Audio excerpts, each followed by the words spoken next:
Clock it in now.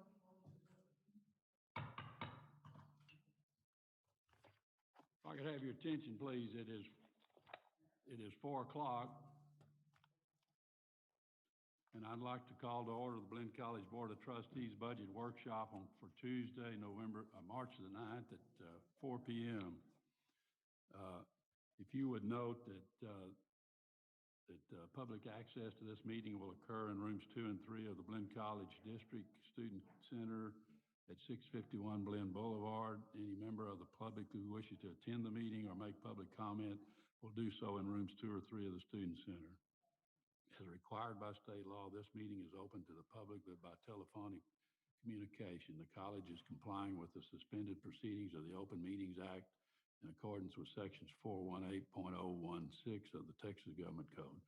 Members of the public are entitled to participate and address the college through remote connections. A live stream of this meeting will be available on YouTube. I'd like to call to order and tell you that the Texas Government Code permits the Board of Trustees to meet in closed executive session for the following reasons: to consult with the college district attorneys under 551.071, to deliberate regarding real property under 551.072, a prospective gift under 551.073, certain personnel matters under 551.074, security devices or security audits under 551.076, and economic development negotiation under 551.087. We will not have an executive session following this meeting, will we? Yes. Okay, there will be no executive session during this workshop or during the process of this workshop. All right, that brings us to the workshop, which is related to tuitions and fees for the fiscal year 2021-22. And Mr. Savani, you're going to kick us off and lead that discussion. And Thank you, Mr. Chairman, Dr. Hensley, members of the board. Looks like some of you have already seen the presentation, so we ought to be able to go through this fairly quick. As you know, the presentation is a workshop, so feel free to stop me as I go through any of this, but I will leave time at the end. The administration normally proposes this as early as March so that we can get some information to students as early as we can for their enrollment in the fall. And so Mr. Savanis, can I interrupt you for just a moment? Yes, sir. I wanted to remind the Board of Trustees that we have moved the beginning. We can start the board meeting as early as 5 o'clock on our agenda. So, and I'm not saying that because I want to encourage anybody to not get any of the information that you want to get out of this budget hearing, but we will be cutting the time frame between this meeting and the next meeting a little bit, just as a routine item. So, excuse me. Go ahead now. So that's meant for me, Mr. Chairman. So, Mr. Chairman, we did propose this to the Budget Audit Investment Finance Committee. Some of you were there, as I said. But I would, with your permission, Mr. Chairman, if one of the committee members would like to, they don't have to, but if they would like to say something about that meeting, I certainly would give them this time. Well, I would ask our chairman of the Budget Committee, who's been served in that capacity my time here as the chair, that if he had any comments or thoughts to kick off this discussion of this budget proposal. It's been so long ago, I can't remember anymore. But, I'd just like to say that as normal, the faculty and staff and everyone involved in that department continues to do an exceptional job and doing what I know is not an easy task. Even though I will have a few questions a little later, I'd just like to commend them for all they do. And Mr. Zavanis, if you'll pass that on to the staff, I'd appreciate it, or we'd appreciate it. Will do. Thank you, Mr. Bohart. It is challenging, and it's even more challenging in these times. being able to make ends meet, and we're moving around more so than we have before, even before COVID. So it keeps getting, they keep adding to the difficulty, but we managed to get this to you. So I'm going to go through the financial history very quickly. This chart shows for the last 5 years the budgeted and actual expenditures, or I'm sorry, revenue over the last 5 years. If you look at the budget, every year it has gone up except 2021, which is the one that I highlighted, and that's the pandemic. Yes, sir. I'm sorry. That's all right. I need to acknowledge for the record that there is no one has signed up for public comment for this hearing, so excuse me again. No, A few more times and I'll get you out of this thing here. I'm fine with that, sir. So and then on the actual side, that also had gone up every year. That's the red. You can see that, except for 2022 or 20, the revenue actually went down, and that's because we issued the $3 million plus of refunds for housing and parking and food service. Otherwise, that revenue would have gone up over 2019 too. The last column there, the 2021, that's through January, I believe, is what we're showing you. We were not able to update that with February's information. The revenue by source, we have this goal of trying to incrementally increase revenue, and we want to do that every time so that at some point we don't get where we're trying to add a whole bunch back in any one particular year. But we also have other goals of trying to maintain some consistency here. So we always do this revenue by source. Revenue is harder to be able to manage than the expenses, but we always look at it to see if there's anything out of line. Looking at the tuition and fee from 2017 to 2021, it did increase, but there's distortions in 20 and 21 just make it difficult to compare. So I think by and large, I think we've done a good job of trying to keep this relatively within 1 or 2 percentages of since 2017. Taxes still is below the 2%. It's a small amount as a comparison to the total, but it is part of what we look at, but we're not going to be managing or making any recommendations now until August. Interest rates continue to go down, so we've reacted accordingly. There's our ad valorem taxes is right now through the end of January, 1.9. I expect that it will end up matching the almost $2.2 million that we had in 2020. I expect it will continue to go up, so I think we'll be fine there. Our operating expenses, very similar to the revenue chart that I showed you over the last 5 years, 2017 to 2021. Again, the budgeted amount continued to go up until this year because of COVID. We ended up reducing it down because we anticipated we were going to have to cut back because of less revenue. On the actual side, that also has grown over the years, every year fairly consistently until this year, which we're not even all the way through. I did want to say one thing too, that just to make a distinction here, the operating expenses it just does not mean every expense. We have some expenses that are not included in that total, and I'll talk about those in the next few slides. Replacements and renovation, I've highlighted two areas. In 2017, you can see the actuals are a lot more than the budget.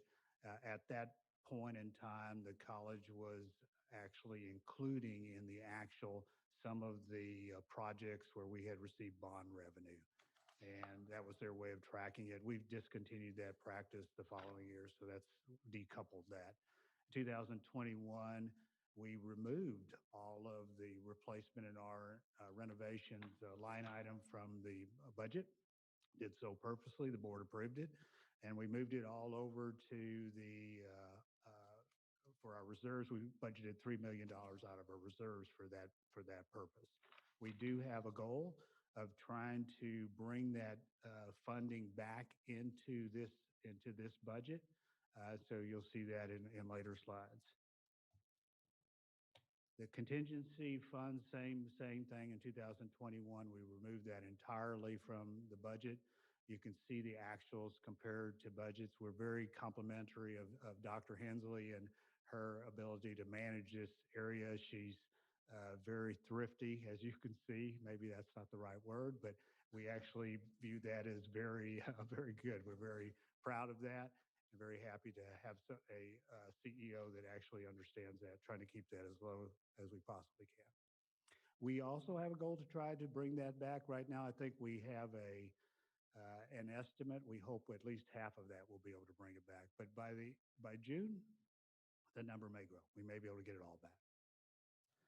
Debt service, we issued bonds in September of 2020. That caused an increase to the annual debt service, and you'll see that a couple $100,000 that we have accounted for in our impact statement.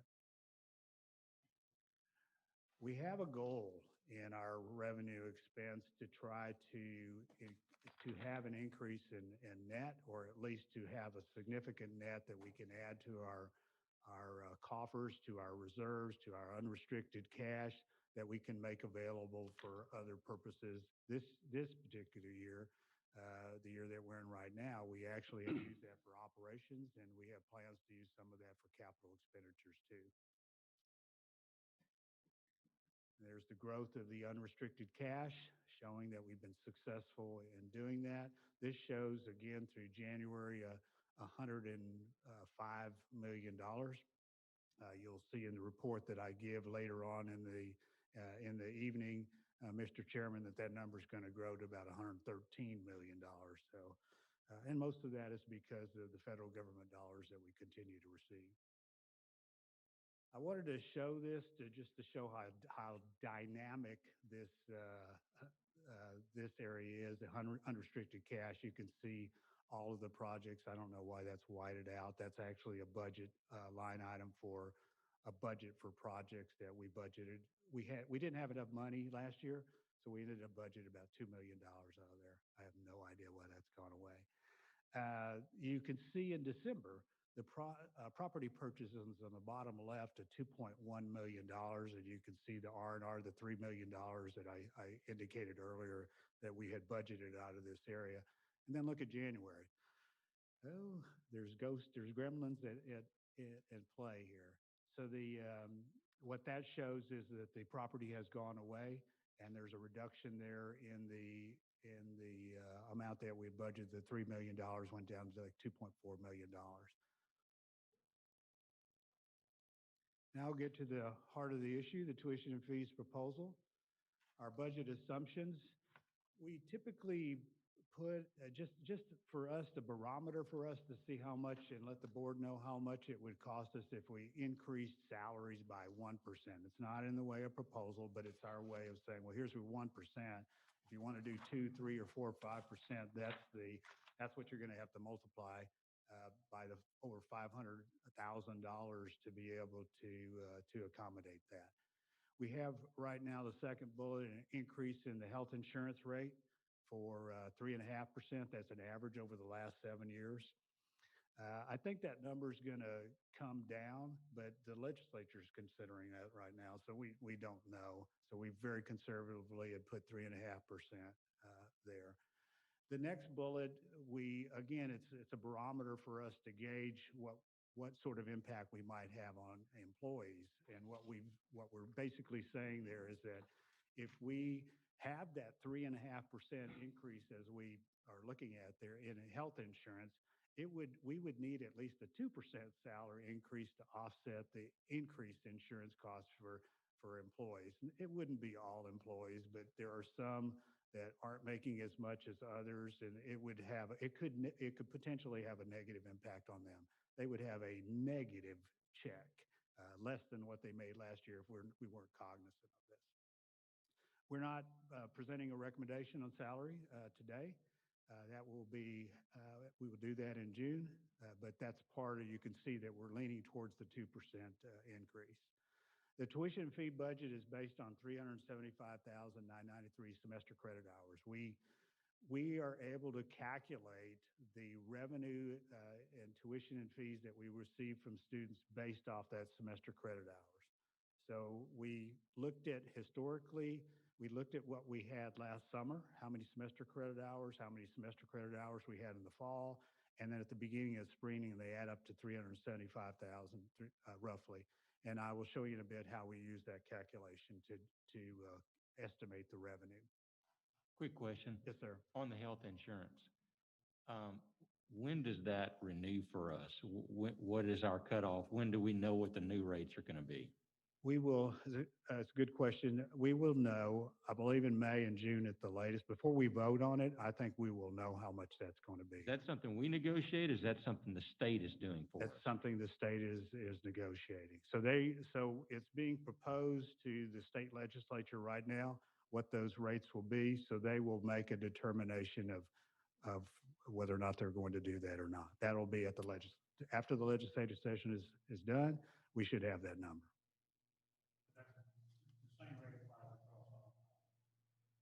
I believe that's true. I believe that's true. I believe that's all of the 50 community colleges. Don't know how that affects the universities. Probably the same thing would be my guess.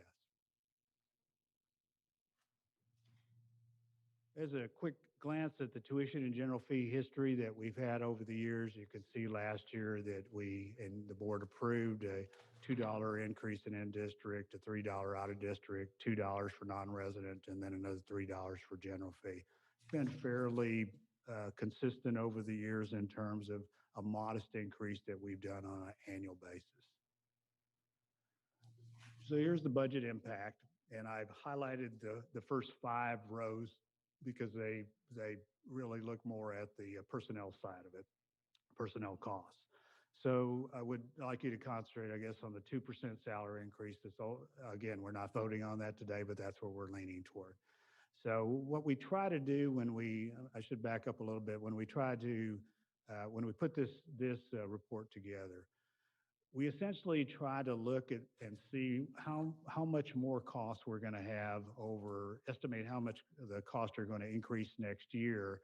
And then what we try to do is try to cover that with the revenue that we anticipate too. So we estimate our cost, and then we make sure that the revenue is going to be sufficient enough to be able to cover it.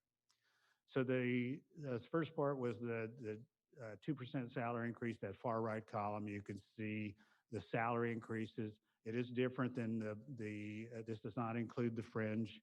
That's just the salary increase alone. A 2% would cost you that much money.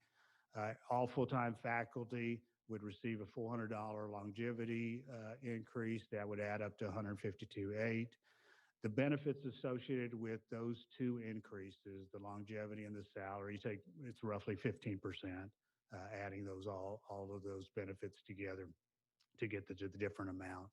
That would add up $158,000 roughly on the 2% column. And then the 3.5% health insurance increase, that's an increase over the budget that we have this year, $285,000. We have a schedule increase of $25, including benefits for part-time faculty. Again, we're not voting on that today. We're just plugging that in there in the event that we do. It would be $100,000. And then the personnel budget request and operational budget request, I call them set-asides. People call them different things. They approximate a little bit more than 1% of the overall budget normally is what they do. But that gives the institution flexibility as we go through the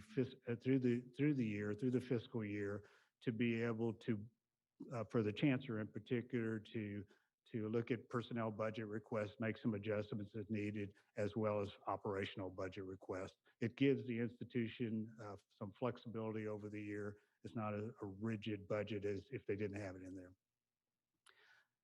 And then last year, we removed the travel because we expected no face-to-face travel. And so it ended up being pretty close to about $1 million. We anticipate that next year with the vaccines and the rates of the virus rates going down, that we're going to be able to go back to some of the face-to-face. So we want to put that back in there. I mentioned these are the other expenses. I mentioned the 2020 bond issuance. It's going to impact us about $265,000 more that we're going to have to pay in annual debt service. Replacement and renovation right now, frankly, that's just a plug, but that's how much we've been able to plug back in there based on the revenues that we want to, increases that we're expecting. And then the contingency right now, we have $1 million that we've plugged in there to try to restore some of that to those budgets. Mr. Spanos, Yes, sir. on those replacement, renovation, and contingency numbers, Yes, sir. they're going back into the budget piece because last year they weren't.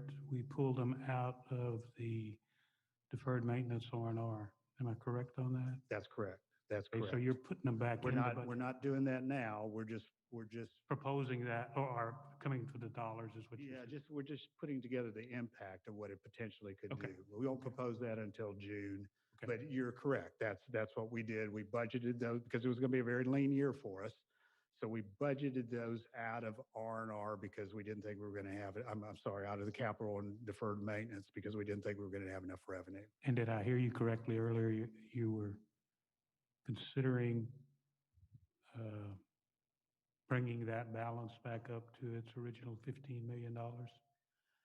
I don't know that I said that, but you must be reading my mind. That's where I want to go. Oh, okay. That is correct. I wouldn't do that until the end of the year. And I've already told staff that we need to be keeping an eye on that to try to restore that back by the end of the year. If we have sufficient, and it looks like we are, going to have a sufficient amount of cash. And So I think that was the original plan. that's We correct. did that, We as well used as potentially putting additional funds, growing it some. That could be possible, Mr. Bohart, or we may even add another reserve. We'll see how Okay. much it is, because we've talked, the chancellor has made suggested out there that we might look at another one, technology reserve or something of that sort. I think it's an excellent idea, and Okay. so we may look at that also. Mr. Savanis, excuse me. Yes. That travel, restored travel reduction. Now, did you take that? I understand you didn't spend it this past year, but did you take it out of the budget? We took it out of the budget.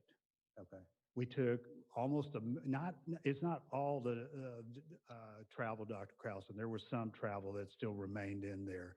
But for the bulk of it, there were face-to-face, we were anticipating face-to-face, and that we weren't going to have any travel in that line item. We removed it. Okay. And then just for clarification, so like the personnel request and the operational budget request, those are over and above what normally is budgeted? Is that what we're seeing here? Or are you budgeting none to start out with? Well, again, I hope I'm not repeating myself, but we're not asking for a budget increase or anything on the expense side. But I'm plugging those in there just as if it's a pro forma sort of calculation. Okay. But in answer to your question, and it's a good question. Those are not. Let me see. There's a line item there that shows $1.3 million for two of those. So it is in the budget, but they're not specific about what they will be. So it could be, as an example, that we decide during the year something comes up, and somebody approaches the chancellor and says, we have an opportunity to have this software, and that happens very frequently. We need some software. Well, we didn't budget that in any other place, so the chancellor will review that and make a determination of whether or not she will add that in to their budget, and she'll take it out of this line item.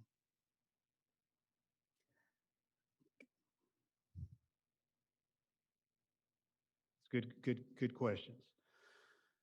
So on the revenue side, we anticipated last year that we could have a 10% decrease in state appropriations, the very first line item. And that would have cost us $2.4 million. We ended up taking that out of the budget as if we were not going to receive that revenue. We were very fortunate that the state did not did not reduce our funding. I think some of our university colleagues were not as successful. They ended up taking some of their money, but they left the community colleges alone. So we're going to try to put that back into our budget. This is, again, it would have a very positive impact for us. Restoring a portion of the tuition and general fee reductions of $8.7 million. it's probably easier for me just to go down here and show you where that comes from. So I mentioned earlier the semester credit hours that we were using as the base of 376,000. Those are the actual semester credit hours that we had last summer, fall, and the early part of the spring. It totaled up to 375,993. But we know exactly how much semester credit hours were attributed to each one of these areas: in district, out of district, non-resident. So we're able to break it out. And then you see the current rate is the column right next to that. If we didn't increase tuition and general fees at all, we know, because we budgeted so conservatively, that we would be able to put some additional money back. So it would end up being, again, I'm taking the current rate that we have right now times those semester credit hours, and it would generate $70.3 million. We budgeted so conservatively because none of us knew $61.6 million. That's $8.7 million more. If we do nothing, we know that's coming back. So that's where that number comes from. And then you have a line item there called remove federal funding. So last year we put in $4 million, 4.1, I think, something million dollars in federal funding that we added to our budget. And I think the number is going to be more than that, but it's hard for us to say, at least at this juncture. So I'm putting no impact in there. I'm acting like the number's not going to grow, the number's not going to go down. So what that tells you is I've at least got $4.1 million in there, is what that's saying. But I think the number is going to go up. I just don't have a way of plugging in a number yet because there's so many unknowns. And as we go, you'll see it. There's more money coming in. There's no definitions yet. So right now, again, that's a conservative approach. Removing our reserves funding. Last year, we again, the current year, we budgeted as if we were going to need some of our reserve fundings at one time, or the most that we had is about $4.6 million. Again, we're thinking we're going to be okay this year, so we're removing that out of there. We don't think we need it at all. Interest, unfortunately for us, is we have budgeted 1.1 and it's gone down. So we're not. We think we need to decrease the amount of revenue that we believe we're going to be able to get from that source. So what we're recommending, 2 is the number. 2, 2, 2, and 2. $2 increase to each of those categories: in-state, out-of-state, out of district, and also for the general fee. And then also a 2% increase, it's an approximate number, in housing. That's the only area that has changed. And as I get down to that, I'll show you what we've done, which is different from the BAF when we presented this. So that's a change, and I'll walk you through that. And then a 2% increase in food service rates, again, an approximation.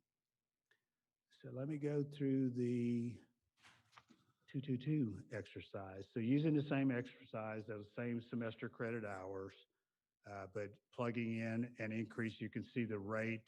The second rate has been, we've added those $2 into each one of those areas.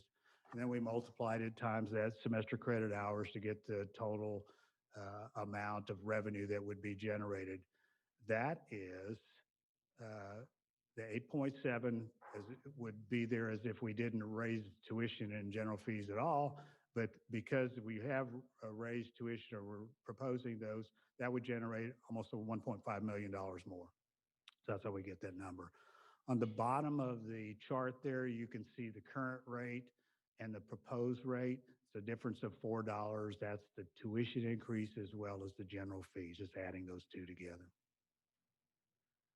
When we compare that to where we stand with our colleagues, tuition and fee comparison, what I've shown you here is the top 11 schools in terms of enrollment. Blinn is number 11. As it turns out, it's early for us to say what these schools are going to do. We only know what we're proposing to do, which is increase ours by $2. Our ranking would stay the same in district and non-resident. That is, if they don't do anything, or if they, unless they can decrease their fees, that would make a difference, or their tuition. And sometimes they do that. But only out of district would change. And that's if they don't increase, which the odds I think are probably in our favor that they will, but we don't know. And we would drop from number 6 to number 5 in the out of district with fees category. So here's their proposed housing rates. So I've highlighted the two lines there because those are what we've changed. We've had some discussion, and it is not unusual for us. We live in a very volatile time, and things change. And as information comes forward, we adjust. And so in this particular case, given that the virus seems to be improving, the vaccines are now on the roll, there's an expectation there that we might have an opportunity to have some units that had all been single occupancy, that we would move those as an option to double occupancy. And so you see in those two beds, those two areas under the bed column, it's 248. So if we had single occupancy in each room, it'd be half of that. So roughly 124 beds. So we've added another 124 beds, possibly, because we're going to give students an option. Would you like to double up? There are some incentives there. So what we've proposed is, instead of a rate for the dorms of $1,862, each person would pay $1,500. For Wheeler, we decided for those tri-suites, if we go there, that we wouldn't raise it up. We'd just keep it the same.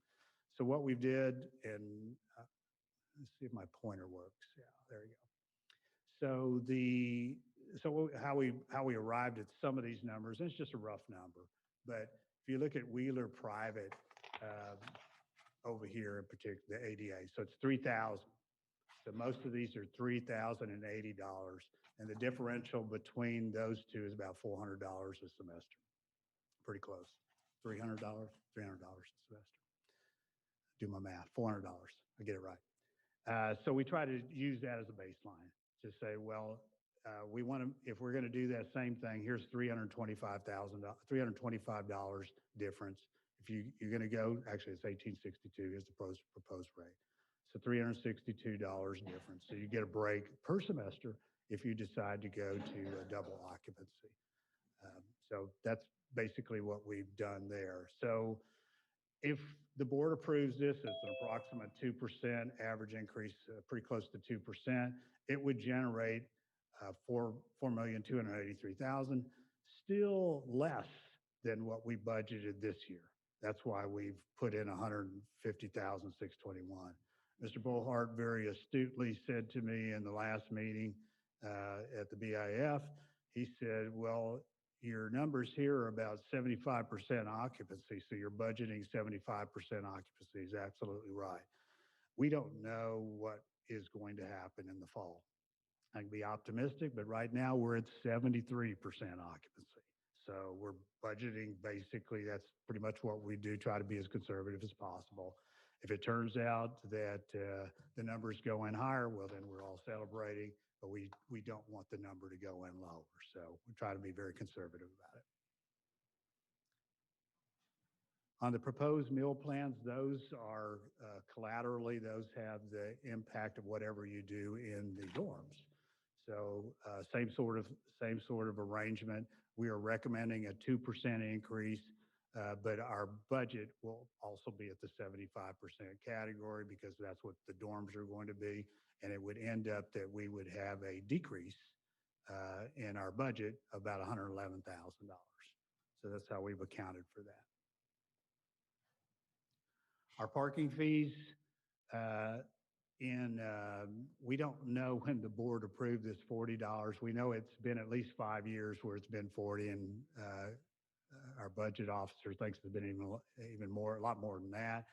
But so we were recommending a increase, $10 increase to a parking ticket. Some of these other numbers haven't been increased since 2018. $205. It's still, when you look at other institutions, it's still a fairly decent deal. So it's going to go up $10 for the whole year. Individual semester would go up $5. These health science fees, it says on the far right, these are pass-through costs. That's correct. So these are costs that the college incurs as a result of offering these classes, and we pass that cost on directly to the students. We don't mark it up or anything. Most of them are testing, scheduling and software and things of that sort. There's just pass-through costs. And they all, it's pretty much in the health science fees. First day book fees, this is a program that we began modeling, piloting this past year. It's done well. There's been some challenges associated with it, but the students absolutely benefit from it. We offer it as an option to students, so they opt in or opt out. The numbers that I show is that 13,000 of the students opted in. 13,100 through the whole year, and there were only about 312 that opted out. And of those 312, when they asked them why they opted out, they said, well, we've already got the material, we don't need it. The program is essentially a discount to students of 20 or plus % of their textbooks, and it makes the books available to them the very first class day. That's the objective. And there are more classes that are faculty that are interested in it than what we did last year. So looks like it's going good.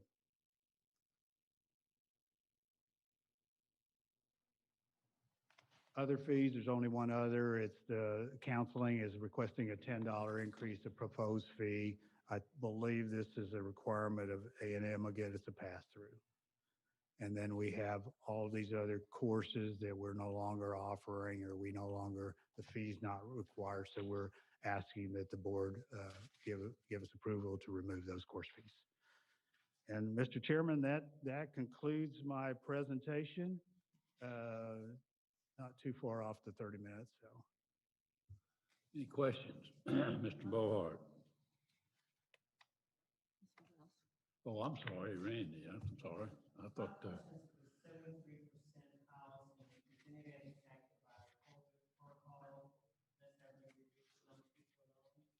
Yes, sir. So because of the social distancing, we had in many of those rooms, we had two beds in a room, but because of COVID, we reduced those down to only one in a room. And we would not, and this could change. It could change that things could go south again, and then we back off of this, but we have the numbers that the dollar fees that we could charge them if we go to single occupancy again. But if things go as well as we hope that they do, it gives us the opportunity to add more students to provide housing for another 124 students.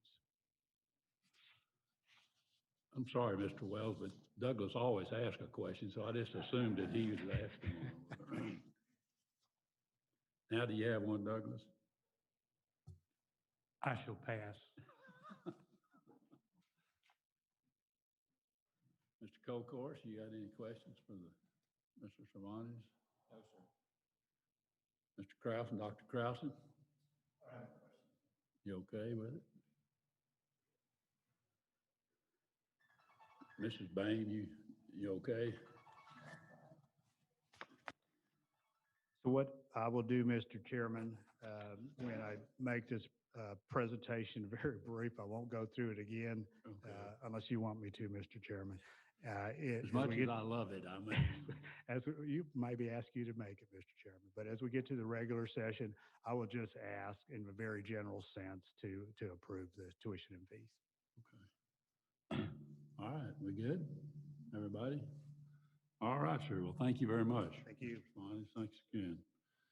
All right, trustees, I think that concludes our agenda for the workshop on the budget. There's no executive session, so I'll entertain a motion that we adjourn, and then we will convene back at 5 o'clock. And if you want to get something to drink or to eat, we do have some guests here for the board meeting. So can I have a motion we adjourn? I move we adjourn. Well, do I have a second? We are adjourned, 4:41 PM. Thank you.